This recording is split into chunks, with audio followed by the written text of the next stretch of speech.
Hi guys! So mag-intro muna tayo. Intro. Pasok!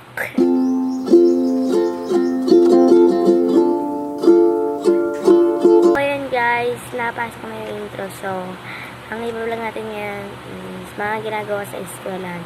So, yung number 1 guys, it's sip-sip kayo mga panoorin nyo to.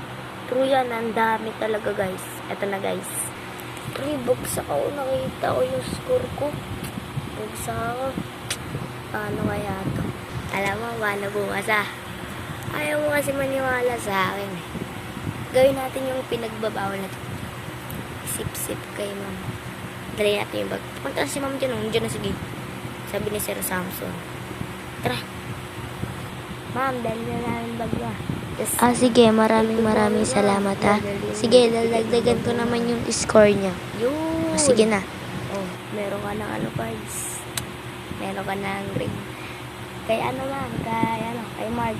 Kay Mark? Sige. Gusto mo, ikaw Sige, ko eh. Dagdag mo rin sa akin. Yun, sige na, okay na. Bye-bye.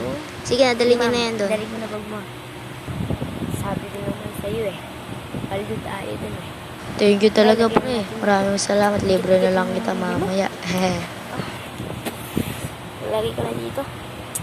Wait na bag mo. Uy, pasip-sip na naman to. Alam mo mo. Ano naman ginagawa niyo dyan? Ella. Gusto nga mo. Tama na. Ikaw nga, puti pa nga si ano eh. Sa inyo. Di, nagdadala ng bag eh, ikaw hindi. Sige na.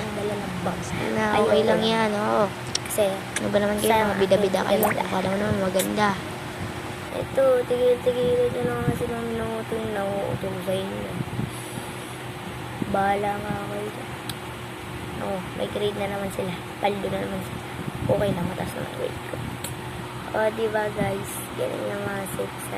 Tapos, number 2 naman guys, is mga pambubuli guys. Yan talaga yung mga sikat ngayon. Diba? Panoorin nyo na lang. Ito na guys. Siyempre, ito pa natin si ano. Sige, maganda nga yun si Robert. Dito pa natin. Lagyan natin ba ito? Kasi muntikin na mababawi sa atin. Ay, lagyan mo ng pati. Sige. Tara. Ano? Binay ko yan ako kanina eh. Sinuntok ako ulit sa pangin. Sakit niya eh. Kasalamat siya si teacher kung wala din si teacher. Tara, buhay natin.